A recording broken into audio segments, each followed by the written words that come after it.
سورہ فاتحہ۔ الحمدللہ رب العالمین۔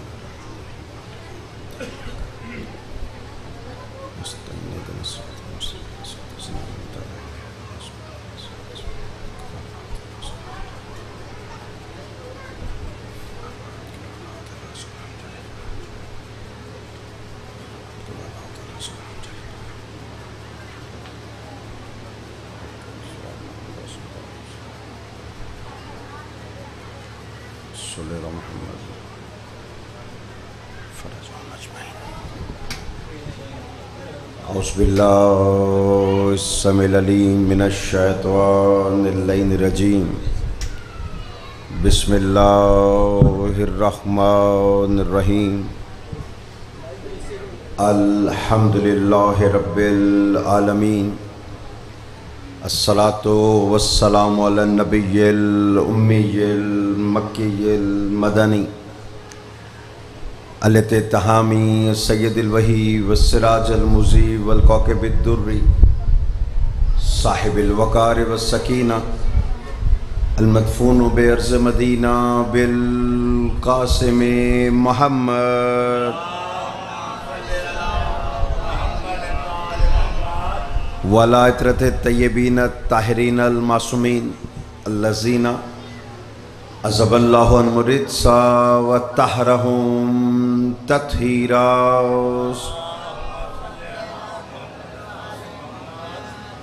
اما بعد فقد قال رسول اللہ صلی اللہ علیہ وآلہ وسلم ان الحسین مصباح الہدی والسفینۃ النجات صلوات۔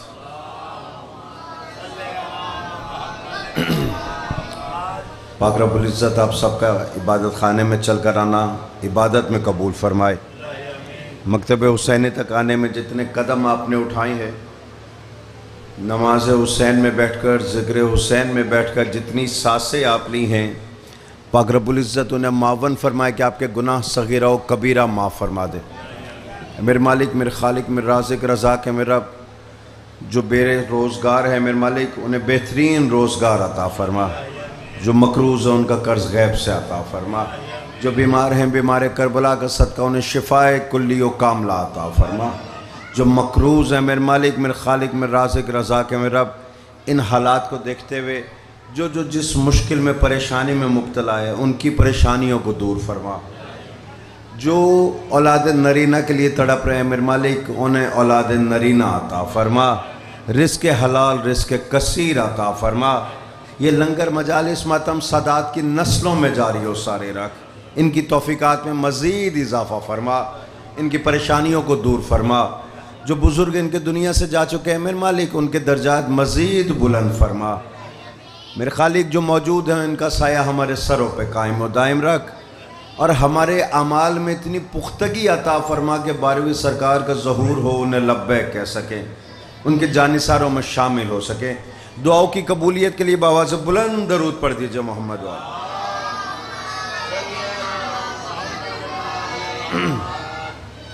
محترم سامعین، ہماری گفتگو ہدایت اور نجات کے عنوان پر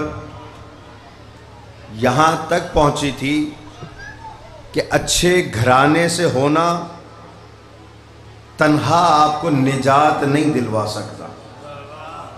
توجہ ہے کہ نہیں؟ نجات کے لیے ہدایت ضروری ہے، اونچے خاندان کا ہونا، حتیٰ کہ نبی کے خاندان سے ہونا، لیکن ہدایت نہ پانا بھی نجات نہیں دلواتا۔ صرف یہ نہیں ہے کہ میرا باپ یہ تھا تو میں یہ ہوں، میرا خاندان یہ تھا تو میں یہ ہوں، نہیں، دنیا دیکھتی یہ ہے کہ آپ خود کیا ہیں۔ لہٰذا بچوں کے لیے میں پھر کہہ رہا ہوں کہ اپنے زور بازو پہ آگے نکلنا ہے، یہ نہیں کہ باپ جو ہے یہ تھا، پدرم سلطان بود والی بات نہیں۔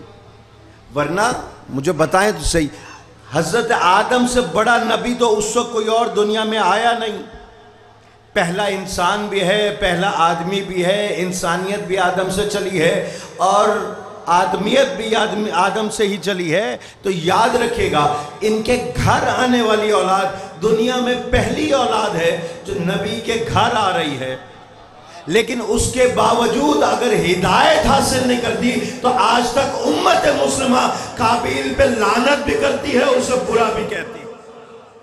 میں شکر گزار بیداری کا ثبوت دیتے ہوئے دونوں ہاتھ بلند کر کے نعرہ حیدری، توجہ ہے کہ نہیں؟ ورنہ تھے تو اولاد آدم۔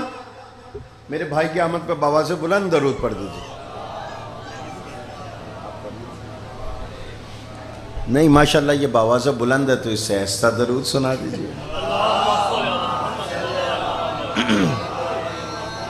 پاک رب العزت ان سب کو اپنی حفظ و ایمان میں رکھے، اور جو بیمار ہے بیمار کربلا کا صدقہ انہیں شفائے کلی و کاملہ عطا کرے۔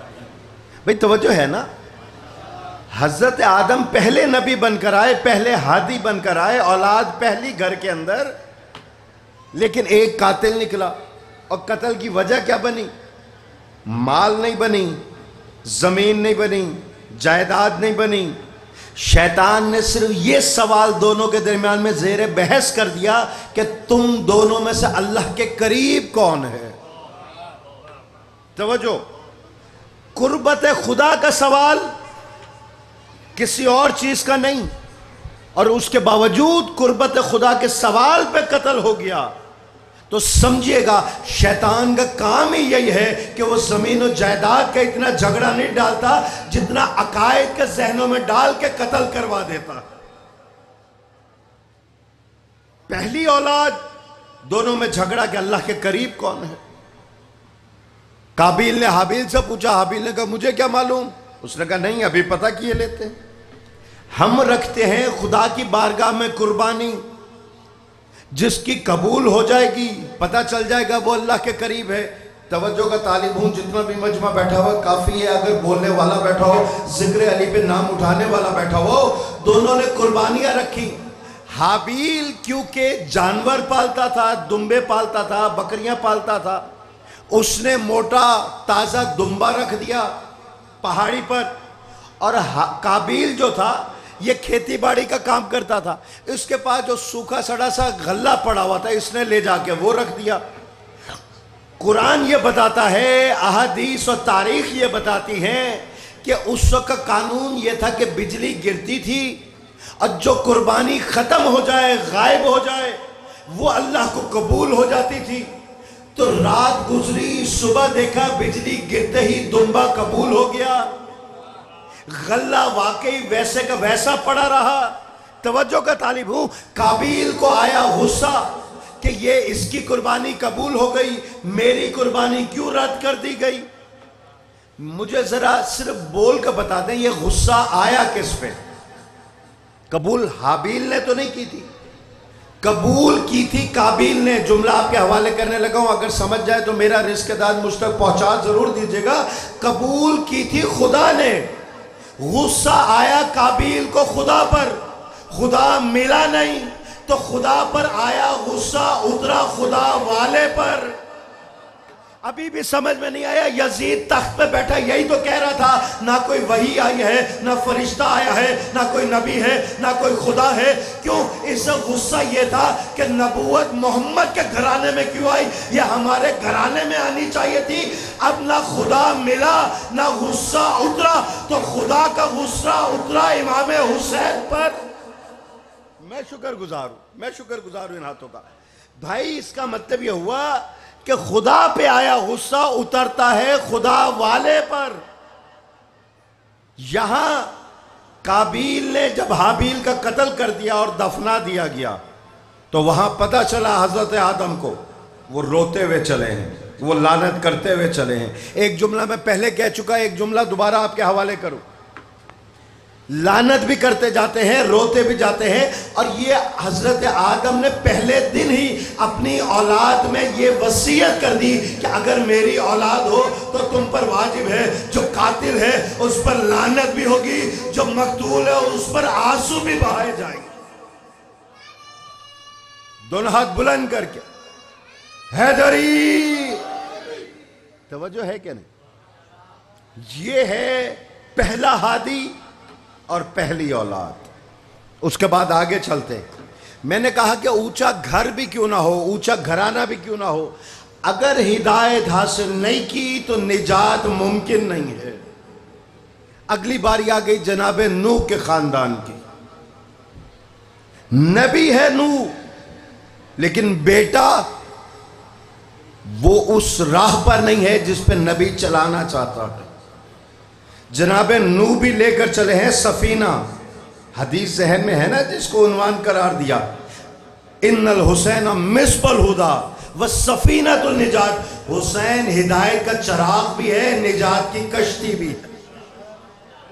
توجہ ہے نا. جناب نوح لے کر چلے ہیں سفینہ, اور یہ ایسے نہیں لے کر چلے. پہلے پتھر کھاتے رہے, لوگوں کو ہدایت کرتے رہے, پتھر کھاتے رہے. اتنے پتھر مارے جاتے تھے, اتنے مارے جاتے تھے کہ پتھر کے ڈھیر میں جناب نوح غائب ہو جاتے تھے. اتنے پتھر.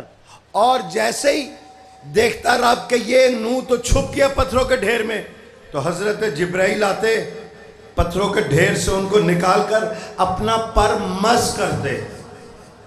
توجہ کا طالب ہوں. قرآن کہتا ہے زخم بھی دور ہو جاتے, یہ زخم کافور ہو جاتے, یہ دل پر پڑے زخم بھی ٹھیک ہو جاتے. میں کہوں گا ابھی بھی ہمیں کہتے ہو کہ یہ حسین کے در پر بڑا جھکتے ہیں, یہ ذوالجناح کی لگامیں پکڑ کے چلتے ہیں, یہ کبھی تازیہ کے سامنے, کبھی ذوالجناح کے سامنے, کبھی علم کو تھام لیتے ہیں. اور ہمیں بتاؤ تو صحیح, یہ دین پاگلوں کے لیے نہیں آیا, یہ دین بدواسوں کے لیے نہیں آیا, یہ دین کمکلوں کے لیے نہیں آیا, یہ دین منہ کا لقمہ کان میں ڈالنے والوں کے لیے نہیں آیا, یہ دین جمعہ کی نماز بدھ کے دن پڑھانے والوں کے لیے نہیں آیا. اور فرشتہ وہ ہے جو نوح نبی کے زخم ٹھیک کرتا ہے. حسین وہ ہے کہ جو فرشتے کو شفا عطا کرتا. میں شکر گزار, آپ سلامت. وہ جو ہے نا, میں شکر گزار. بھائی یاد رکھیں, یہاں فرشتے نے جیسے پرمس کیا وہ ٹھیک ہو گئے, پھر ویسے ہی زندگی چلنے لگی, ویسے ہی تعلیمات چلنے لگی. اللہ کا یہ ہادی کہلاتا ہے آدم ثانی. آدم ثانی. لیکن اولاد آدم ثانی کے گھر ہے, لیکن جب تک ہدایت حاصل نہ کرے تو نجات مل نہیں سکتی. چاہے اولاد آدم ہو, چاہے اولاد نوح کیوں نہ ہو. اور اللہ نے کہا نوح بنا میری کشتی, سفینہ بنا, لے کر چل. اور تاریخ کہتی ہے کہ سفینہ بنانے کے لیے عام لکڑی استعمال نہیں کی, انہوں نے لکڑی استعمال کی ہے کھجور کی. عام لکڑی جو ہے اس میں یہ صلاحیت ہے قدرتی طور پر وہ پانی پہ تیرتی ہے, لیکن کھجور کی لکڑی تیرتی نہیں ہے, ڈوب جاتی. جناب نوح نے کھجور کی لکڑی استعمال کر کے کہا کہ دیکھو ہم نے فطرت کے مطابق نہیں, سفینے کو معجزے کے مطابق چلایا ہے. توجہ ہے نا, میں شکر گزار ہوں ان ہاتھوں کا. حیدری, اس کا مطلب یہ ہوا جو ہدایت کا سفینہ ہوتا ہے وہ قدرتاً نہیں چلا کرتا, وہ معجزتاً چلا کرتا ہے. جس طرح پانی کے اوپر چلنے کی صلاحیت عام لکڑی میں ہے, کھجور کی لکڑی میں نہیں ہے, اسی طرح پیسے میں صلاحیت ہے وہ ظلم کو دبا دیتا ہے, پیسے میں صلاحیت ہے وہ تاریخ کو دبا دیتی ہے, پیسے میں صلاحیت ہے کہ وہ مظلوم کی آواز کو دبا دیتی ہے. لیکن جہاں معجزہ ہوتا ہے وہاں صلاحیت دبا نہیں کرتی. اللہ نے یہی کہا کہ یزید پیسے تیرے ہیں, تخت تیرا ہے, تاج تیرا ہے, فوجی تیرے ہیں, محدث تیرے ہیں, رابی تیرے ہیں, مؤذن تیرے ہیں, لیکن یاد رکھ پیسہ تیرا ہے, قیامت تک نام رہے گا تو میرے حسین کا. میں شکر گزار, آپ سلامت, آپ آباد رہے. توجہ ہے کہ نہیں؟ دیکھیں اللہ نے کہا کہ فطرت اور ہوتی ہے, معجزہ اور ہوتا ہے. اور تاریخ اور کتب کہتی ہیں کہ جب جناب نوح سفینہ بنانے لگے تو آری سے جس لکڑی کو کاٹتے تھے, توجہ کا طالب, اب جس کی نظر مجالس پر ہے اور تاریخ پر ہے جملہ اس کے حوالے کرنے لگا. میرے بزرگ بیٹھے ہوئے, ان سے دعا لینے کی خاطر جیسے ہی آری چلاتے تو جو برادہ لکڑی کا گرتا ہے وہ سونے اور چاندی میں بدلتا چلا جاتا. توجہ کا طالب ہوں. وہ سونے اور چاندی میں بدلتا چلا جاتا. اس کا مطلب ہے اللہ نے پہلے ہی یہ بتا دیا کہ نوح ہادی بن کر آیا ہے جو ہدایت کرنے کے لیے اللہ کی طرف سے آئے گا. وہ قدم قدم پہ معجزہ دکھائے گا. یہ نوح کا معجزہ تھا, وہ امام جعفر صادق کا معجزہ ہے. انہوں نے آری چلائی تو برادہ سونے چاندی میں بدلتا چلا گیا. انہوں نے وضو کرنے کے لیے پانی مانگا تو ہاتھ میں لگ کر جو پانی گرا وہ جواہرات میں بدلتا چلا گیا. میں شکر گزار ہوں ان ہاتھوں کا. آپ آباد رہے, آپ سلامت رہے. یہ خانوادہ خاندان تا قیامت آباد و شاد. تو اللہ نے ہادی کو جہاں ہدایت دینے کا فریضہ سونپا ہے وہیں ہادی کو کچھ معجزات بھی عطا کیے. بن گئی کشتی, تیار ہو گئی.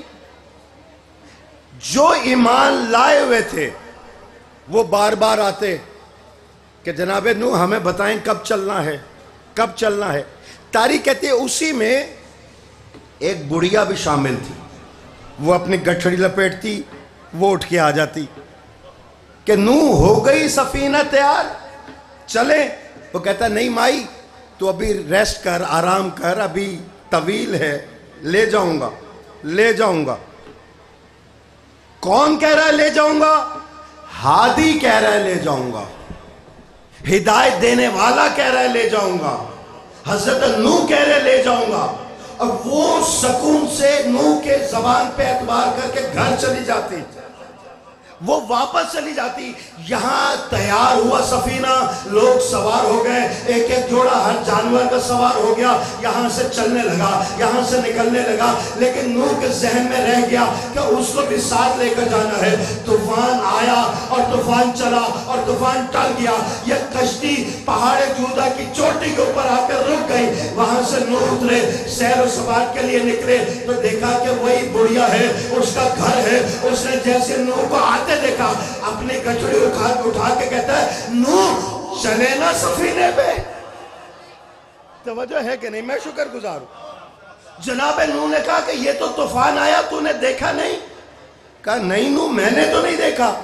اچھا طوفان آ کے چلا گیا. اب میں ہاتھ جوڑ کے کہتا ہوں یہیں سے ایک بات سمجھے گا کہ اگر ہادی نے کہہ دیا کہ تو امان میں ہے, میں تجھے لے کر جاؤں گا, تو اس کا مطلب یہ ہے کہ اگر ہادی کے ذہن میں سے نکل بھی گیا تو اللہ نے اس کی زبان کی لاج رکھی ہے کہ طوفان نوح نہ اس کے گھر تک آیا, نہ سامان تک آیا, نہ جھوپڑی تک آیا, نہ اس کو غزل پہنچی, نہ اس کو کوئی فرق پہنچا. تو مجھے بتاؤ تو صحیح, نوح وہ ہادی ہے جس کو شفا فرشتے دیتے ہیں. حسنین وہ ہادی ہے جو فرشتوں کو شفا دیتا ہے. اور جب اللہ نوح کا کہنا نہیں ڈالتا تو حسنین کہتے ہیں جو روئے یا رونے جیسی شکل بنا دے ہم جنت کی ضمانت دیتے. میں شکر گزار آپ آباد و شاد رہے. توجہ ہے کہ نہیں؟ اس کا مطلب یہ ہوا کہ ہادی نے جو کہہ دیا, اللہ کہتا ہے کیونکہ میرے ہادی نے وعدہ کیا ہے پورا میں کروں گا. اور صرف یہ نہیں, تاریخ میں لکھا ہوا ہے ایک شخص جو اس پار کا نہیں اس پار کا تھا, مرنے لگا نا تو اس کے قریب ہی بیٹھے تھے امام جعفر صادق علیہ السلام, صحابی. انہوں نے جا کے کہا کہ تم مرنے لگا ہے, اب بھی میں تجھے دعوت دیتا ہوں کہ کلمہ پڑھ, پورا کلمہ پڑھ اور آ جا راہ راست پر. ان کو مان لے جو جنت کے سردار ہیں, اصل ہادی اور رہبر وہی ہیں. اس نے کہا اچھا اگر میں کلمہ پڑھ لوں تو ضمانت کیا ہے؟ کہا کلمہ تو پڑھ, جنت کی ضمانت میں دیتا ہوں. توجہ کا طالب ہوں. یہ کون کہہ رہا ہے؟ امام کا صحابی مرنے والے سے کہہ رہا ہے کلمہ تو پڑھ, جنت کی ضمانت میں دیتا ہوں. اس نے کلمہ پڑھا, روح پرواز کر گئی. یہ کلمہ پڑھا کر مسجد میں داخل ہوا, مولا قرآن پڑھ رہے تھے, صحابی کو آتے دیکھا تو آواز دے کر کہتا ہے او میرے صحابی پریشان نہ ہو, وعدہ تو نے کیا ہے, جنت میں داخل میں نے کر دیا. آپ آباد و شاد رہے. یہ ہاتھ کسی کے محتاج نہ. یہ زبانیں کسی کی محتاج ہوں. حیدری تو یاد رکھیے گا، اگر اولاد نبی کی بھی ہو، ہدایت پر نہیں ہے تو نجات ممکن نہیں. نبی کا بیٹا ہے، یہاں طوفان آیا چلنے لگا اور بیٹا سوار ہوتا نہیں. باپ بلا رہا ہے، بیٹا کہتا ہے نہیں پہاڑ بچا لے گا، پہاڑ پہ دوڑتا جاتا ہے. توجہ کا طالب ہوں، جملہ آپ کے حوالے کہنے لگا ہوں. وہ پہاڑ پہ دوڑ رہا ہے، نبی کہہ رہا ہے نہیں بچ سکے گا، یہ اللہ کا عذاب ہے، اس سے نہیں بچ سکے گا. اس نے کہا نہیں پہاڑ کی چوٹی مجھے بچا لے گی. حیرت اس بات پر ہے کہ جب بھی کوئی نبی کے حکم کا منکر ہوتا ہے وہ یہ کیوں سمجھتا ہے پہاڑ پہ دوڑنا اسے بچا لے گا. حیدری نہیں، یوں نہیں. اگر بیدار بیٹھے ہوئے اور مجلس سن رہے ہیں اور مجلس سے استفادہ حاصل کر رہے ہیں تو کم از کم نعرہ ایسا تو لگائیں کہ ختم قرآن کا ثواب مکمل مل جائے. حیدری کہا آج نہیں بچے گا، کہا میں روز یہی کرتا ہوں، پہاڑ پہ چڑھ جاتا ہوں. کہا نہیں آج کی بات اور ہے، نبی بلا رہا ہے. آواز نہیں دی، وہ دوڑے چلا جا رہا ہے. ایک دفعہ پکارا، دوسری دفعہ پکارا. اللہ آواز دے کر کہتا ہے نو اب نہ آواز دے. یا رب العزت میرا بیٹا میرے اہل میں سے ہے، میرے اہل و عیال میں سے ہے. اللہ نے آواز دے کر کہا تو دیکھتا نہیں، تو پکارتا ہے وہ آتا نہیں، لیسا من اہلک تیرے اہل میں سے نکال دیا گیا ہے. توجہ کا طالب ہوں، جملہ آپ کے حوالے کرنے لگا ہوں جو بیدار ذہن بیٹھے ہوئے. اس کا مطلب یہ ہوا ہادی اگر بلائے اور ہدایت لینے والا آواز نہ دے، وہ اہل میں سے بھی ہو تو اللہ کہتا ہے لیسا من اہلک تیرے اہل میں سے نکال دیا گیا. امت مسلمہ مجھے بتائے تو صحیح، جب بیٹا ہو کے آواز نہ دے، جب وہ اہل میں سے نہیں رہتا تو صحابی ہو کے نبی کا جواب نہ دے، وہ امتی کیسے رہ جائے گا؟ میں شکر گزار سلامت رہے. توجہ ہے نا؟